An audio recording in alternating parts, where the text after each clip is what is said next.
بسم اللہ الرحمن الرحیم۔ رب اشرح لی صدری ویسر لی امری واحلل عقدۃ من لسانی یفقہوا قولی۔ رب زدنی علما۔ بسم اللہ الرحمن الرحیم۔ اللہ تعالیٰ کا بہت ہی احسان اور اس کا کرم ہے کہ ہمیں ایک بار اور اپنی زندگی میں یہ رمضان کا مبارک مہینہ جو آنے والا ہے یہ نصیب ہو رہا ہے انشاءاللہ تعالیٰ۔ رمضان کا مہینہ جو ہے بہت ہی رحمتیں اور برکتیں اس میں نازل ہوتی ہیں، اور اللہ تعالیٰ کا خاص فضل جو ہے وہ اس مہینے میں نازل ہوتا ہے۔ ہر شخص محسوس کرتا ہے کہ یہ مہینہ دوسرے مہینوں سے بہت مختلف ہے، اور عبادت کے تعلق سے بھی اس میں عام طور سے اور خاص طور سے بھی لوگ عبادتوں کا جو ہے خاص اہتمام کرتے ہیں اور اللہ کی فرما برداری کرنے کی پوری کوشش کرتے ہیں، اور اللہ کا حکم بھی یہی ہے۔ اللہ تعالیٰ نے فرمایا کہ اے لوگوں جو ایمان لائے ہو، تمہارے اوپر روزے فرض کیے گئے ہیں جیسے تم سے پہلے لوگوں پر فرض کیے گئے تھے، تاکہ تم تقوی اختیار کرو، تاکہ تم جو متقی ہو جاؤ۔ تو روزے کا مقصد ہی یہ ہے کہ ہم جو ہے تقوی اختیار کریں، اور تقوی کا مطلب یہ ہے کہ اللہ تعالیٰ نے جو حکم ہم کو دیے، جن کاموں کو جو کرنے کا حکم دیا ان کو کرنا ہے، اور جن کاموں سے ہمیں روکا گیا ہے ان سے رکنا ہے۔ اسی کا نام جو ہے تقوی ہے، اور اسی تقوی کو بڑھانے کے لیے اور فرما برداری اللہ تعالیٰ کی کہ ہم اللہ کے فرما بردار بندوں میں سے بن جائیں، یہ ہم سے یہ پورا مہینہ ٹریننگ کا مہینہ ہے۔ پورے رمضان کی جو ٹریننگ ہوتی ہے ایک مہینے کی، پھر باقی 11 مہینے بھی ہم اسی طرح سے اللہ کی فرما برداری کرنے والے ہوں، جیسے اس مہینے میں کہ جیسے اللہ تعالیٰ نے ہم کو اس مہینے میں جو ہے کھانے سے اور پینے سے ایک خاص وقت میں جو سحری سے لے کے اور افطار تک اس سے بھی روکا، شہوت سے روکا، اور باقی ساری حرام جو کردہ چیزیں ہیں اللہ تعالیٰ کی ان سے روکا گیا، اور جو کچھ کرنے کا حکم دیا گیا ان کو ہمیں کرنا ہے۔ اسی کی پریکٹس کرائی جاتی ہے، اور اس کے آسانی کے لیے یہ ایک حدیث ہے، آپ صلی اللہ علیہ وسلم نے ارشاد فرمایا کہ اس مہینے میں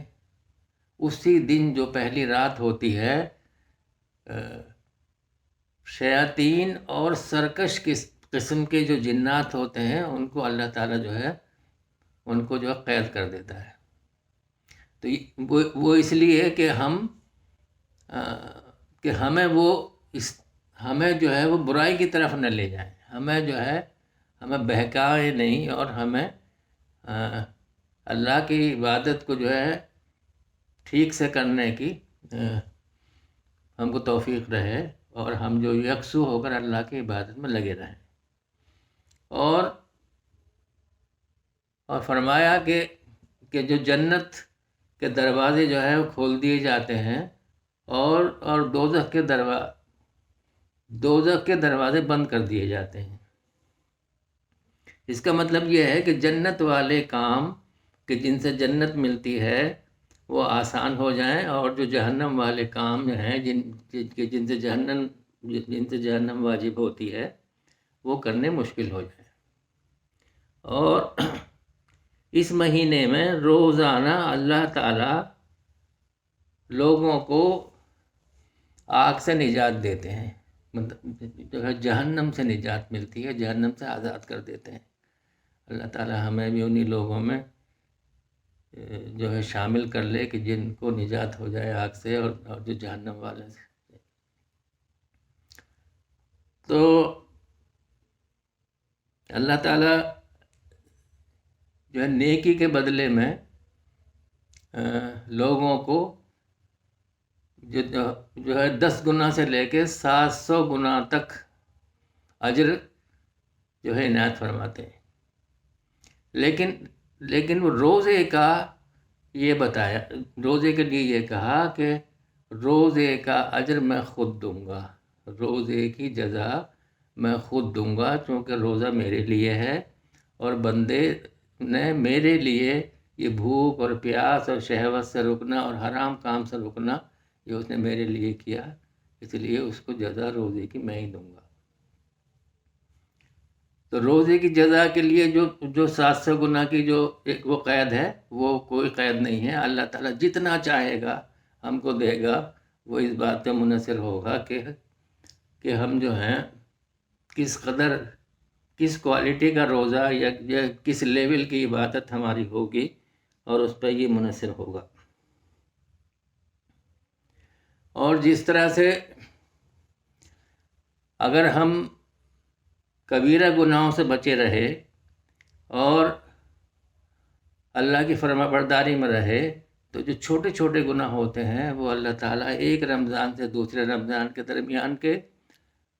اس کے روزے کی وجہ سے، اور ایک جمعے سے دوسرے جمعے کے درمیان، اور ایک نماز سے دوسرے نماز کے درمیان کے اللہ تعالیٰ معاف کرتے رہتے ہیں. تو یہ رمضان کی خاص وہ ہے کہ ہمارے پورے سال کے گناہ ہمارے معاف کر دیے جائیں گے اگر ہم نے اس مہینے میں پورا ہم نے اللہ کی فرما برداری کی اور اس کی اطاعت میں لگے رہے. ایک اور حدیث ہے اس سلسلے کی. ایک بار آپ صلی اللہ علیہ وسلم ممبر پر تشریف لے گئے اور اوپر چڑھے تو 3 بار آمین کہا. اس سلسلے میں جب دریافت کیا جو صحابہ نے، تو فرمایا کہ جبریل امین میرے پاس آئے تھے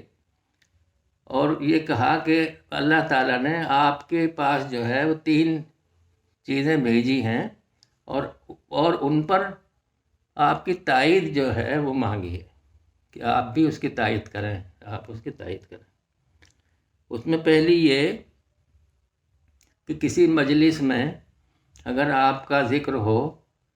تو جو بھی آپ کے اوپر جو درود نہ بھیجے اس پر اللہ کی لعنت ہے. تو آپ صلی اللہ علیہ وسلم نے اس پہ آمین کہا. اور دوسرا وہ کہ جب اس کے ماں باپ جو ہے دونوں یا ان میں سے کوئی ایک اگر بڑھاپے کو پہنچے تو وہ اس کی خدمت کر کے کہ جو ہے جنت حاصل اگر وہ نہیں کر پائے تو اس پر اللہ کی لعنت ہو. تو آپ صلی اللہ علیہ وسلم نے اس پہ بھی آمین کہا. اور تیسرا وہ کہ جس کو رمضان کا مہینہ میسر آئے اس کی زندگی میں اور وہ اپنی مغفرت جو ہے نہ کرا پائے تو اس پر بھی اللہ کی لعنت ہو. اس پہ بھی آپ صلی اللہ علیہ وسلم نے آمین کہا. تو اللہ تعالیٰ کا لعنت بھیجنا اور رسول اللہ صلی اللہ علیہ وسلم کا اس پہ آمین کہنا کتنی بڑی ایک ہمارے لیے یہ بات ہے کہ اس میں کوئی شک و شبے کی گنجائش نہیں ہے کہ ہمیں یہ رمضان کا مہینہ ملے اور پھر اگر ہم اس میں اپنی مغفرت کی کوشش نہ کریں اور ہمارے جو گناہ معاف ہو جائیں، ہم اس سے گریہ وزاری کریں، اپنے گناہوں کی توبہ کریں، اللہ کے سارے حکم جو مانیں اس مہینے میں خاص طور سے، اور اللہ کے جو ہے جو بھی سارے حکم ہیں، جو بھی اس نے کہا، جن چیزوں بھی سے بھی روکا ہے، اس پر ہم اپنا عمل کریں. یہ خاص ہمارا اس مہینے میں جو ہے اس کا ہونا چاہیے. روزہ اور قرآن جو ہے اللہ تعالیٰ کے ہاں جب قیامت کے دن وہ ہماری شفاعت کرے گا اللہ تعالیٰ سے. روزہ کہے گا کہ اے میرے رب، اس نے میرے لیے جو ہے بھوک پیاس جو برداشت کی اور یہ حرام کردہ چیزوں سے آپ کی رکا، تو اس کی شفاعت میں کرتا ہوں آپ کے لیے، آپ اس کی شفاعت جو ہے قبول کیجئے. اسی طرح سے قرآن بھی، اور کہ ہم اس قرآن کو اس مہینے میں خاص طور سے کہ قرآن کا پڑھنا، قرآن کا سمجھنا، اس پہ عمل کرنے کی پوری کوشش کرنا، یہ ساری چیزیں ہماری ہوں تو یہ قرآن اور روزہ دونوں ہمارے لیے شفاعت کا باعث بنیں گے انشاءاللہ، اور بہت ہی ہمارے اجر و ثواب اس سے حاصل ہوگا۔ روزے کے جو ہے روحانی فائدوں کے علاوہ بہت سے جسمانی فائدے بھی ہیں۔ روح کا تو فائدہ ایک یہ ہے کہ اللہ کا قرب نصیب ہوتا ہے، اللہ سے زیادہ ہم بہت ہی اللہ کے جو ہے وہ قریب ہم اپنے آپ کو سمجھتے ہیں جب ہم اس کی اطاعت میں رہتے ہیں اور روزہ رکھتے ہیں، اور بھوک پیاس کی شدت کو محسوس کرنے کے باوجود ہم یہ سارے عمل اپنا جو بھی روزے کے ہیں وہ کرتے رہتے ہیں۔ اور اس کے جسمانی فائدے بھی بہت سارے ہیں۔ یہ میڈیکل سائنس نے باقاعدہ ریسرچ کی اور پتہ لگایا کہ روزے کے فائدے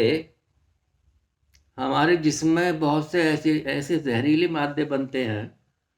کہ جو کینسر سے بھی ہو جاتے ہیں، جن سے کینسر ہوتا ہے۔ تو روزے کی وجہ سے جو ہمارا خالی پیٹ اتنے دن تک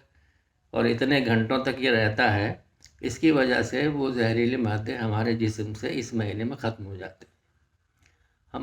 ہمارا جو ہاضمہ ہے، ہمارا جو نظم ہے اس کا ہضم کرنے کا،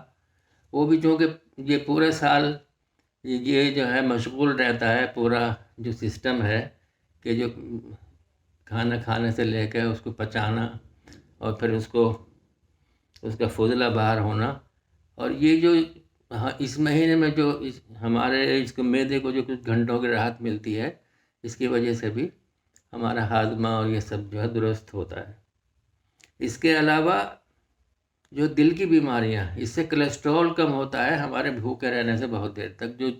جو چربی ہوتی ہے خون میں، تو اس سے دل کی بیماریوں کے لیے بھی اور بلڈ پریشر کے لیے بھی جو ہے روزہ بہت یہ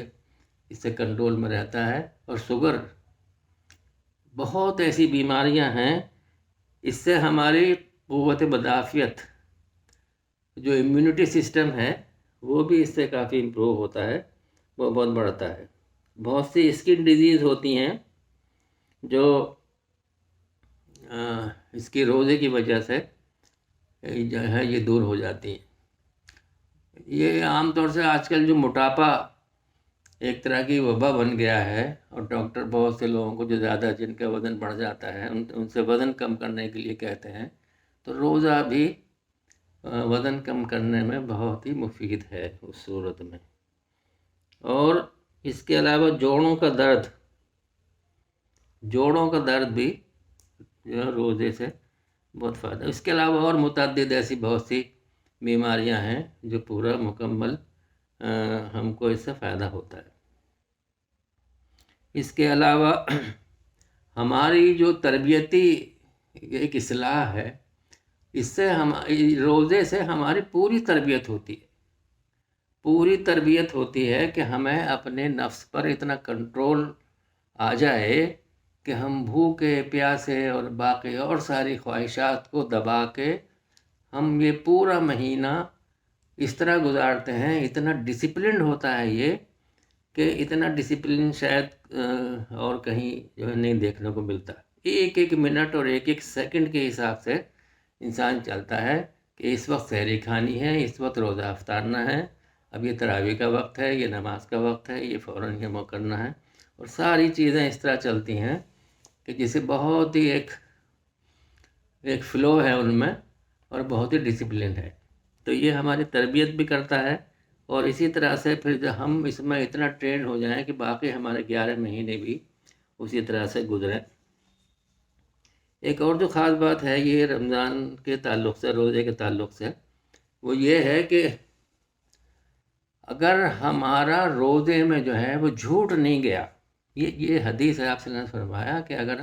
ہم سے روزے میں اگر ہمارا جھوٹ نہ چھوٹے اور اس پہ عمل ہمارا نہ چھوٹے، تو پھر اللہ کو اس کی پرواہ نہیں ہے کہ تم جو بھوکے بیٹھے رہو یا پیاسے بیٹھے رہو۔ ہمارے باقی اعمال بھی روزے میں چونکہ جو حرام چیزیں ہیں وہ تو اللہ نے حرام ہی بتائی ہیں، وہ تو ہمیشہ ہی حرام تھیں، لیکن روزے میں خاص طور سے اب جب کہ ہم سے کھانا پینا بھی یہ ہمارا جو ترک کرا دیا گیا، اور یہ اس کو نفس پہ کنٹرول کے لیے، تو ان چیزوں پر بھی خاص طور سے ہمیں یہ دھیان دینا ہے کہ ہم پوری کوشش کریں کہ کوئی ہم سے حرام کام نہ ہو جائے، ورنہ روزہ ہمارا جو ہے وہ اس لیول کا وہ نہیں رہتا جس لیول کا روزہ ہونا چاہیے۔ تو ہم سے کوئی بھی ایسا گناہ سرزد نہ ہو جو اللہ کو ناراض کرنے والا ہو، تو پھر ہمارے بھوک اور پیاس جو ہے وہ بھوکے رہنا تبھی اس کا فائدہ ہے جب یہ اللہ کو پسند آئے گی، جب ہم سے اور بھی سارے جو ہے کام ہیں وہ ہم اللہ کے پورے کرنے والے ہوں۔ اگر کوئی ہم سے جھگڑا کرنے لگے کسی سلسلے کا بھی، کوئی بحث ہے، کوئی مباحثہ ہے، تو اس سے کہہ دیا جائے کہ میں روزے سے ہوں اور میں یہ جو ہے زیادہ بات نہیں کر سکتا۔ اسی طرح سے کسی کی چغلی ہے، غیبت ہے، اور بہت سی ایسی چیزیں ہیں جو ہم روزے کے بغیر بھی ہمارے یہ بہت بڑے گناہ ہیں، لیکن روزے میں تو خاص طور سے ان سب چیزوں کا بہت ہی خیال رکھنا ہے۔ اور اس کے علاوہ سحری کا کھانا بھی جو ہے اور اہتمام کرنا، یہ بھی ایک ثواب کا کام ہے۔ عام طور سے آج کل بچے اور خاص طور اور دوسرے لوگ بھی رات کو دیر تک اگر وہ جاگتے ہیں تو یہ سوچ کے کہ لاؤ ہم سحری پہلے ہی جو ہے اس سے فارغ ہو جائیں اور پھر ہم اس کے بعد میں نہیں اٹھنا پڑے گا، تو ایسا نہیں کرنا چاہیے، بلکہ سحری کو آخری وقت تک جو کھانا، اور وہی سنت ہے اور وہی فائدے کا ہے، اور اس کا کھانا بھی اس وقت کا ثواب ہے۔ اسی طرح سے افطار کے سلسلے میں دوسرے لوگوں کو افطار کرانا، وہ بھی بہت ثواب کا کام ہے، ان کا بھی حصہ ہو ہمارے دوسرے لوگوں کا جو اتنے غریب ہیں یا جو اتنے کمزور لوگ ہیں کہ وہ ٹھیک سے ان کو میسر نہیں ہے، تو ان کے لیے بھی اور باقی اور دوسرے لوگوں کے لیے بھی، کوئی بھی ہو افطار کسی کا بھی، ان میں غریب ہونا بھی کوئی شرط بھی نہیں ہے، جو ہے کل ملا کے افطار کرانا، اور یہ بہت ہی اسی طرح سے رمضان میں دعاؤں کا بہت خاص اہتمام کرنا چاہیے، افطار کے وقت بھی اور سحری کے وقت بھی۔ اور سحری کے وقت میں اگر یہ معمول اور بنا لیں تھوڑا سا کہ ہم جب سحری کو اٹھیں تو وہ تہجد کا وقت ہوتا ہے، تو اور 10 منٹ کا وقت اس طرح سے لے کے اپنی ترتیب بنائیں کہ اس میں جو بھی نفل پڑھ سکیں اور اللہ سے مانگیں اس وقت، تو وہ تہجد میں ہمارا وہی عبادت بھی بہت اللہ کو پسند ہے۔ تو ادھر افطار کے وقت بھی دعائیں مانگنا اور یہ اللہ سے مانگنا، اور اللہ تو بہت دعائیں قبول کرتا ہے اس مہینے میں، تو ہمیں انشاءاللہ اس کی مہینے کی ہمیں قدر کرنا اور اس کا پورا پورا حق ادا کرنا، اور اللہ تعالی ہم کو پہنچا دے رمضان تک اور ہم سے پوری عبادت یہ ہو جائے اللہ کی، اور اللہ تعالی ہمیں اس کو اجر دے۔ آمین یا رب العالمین۔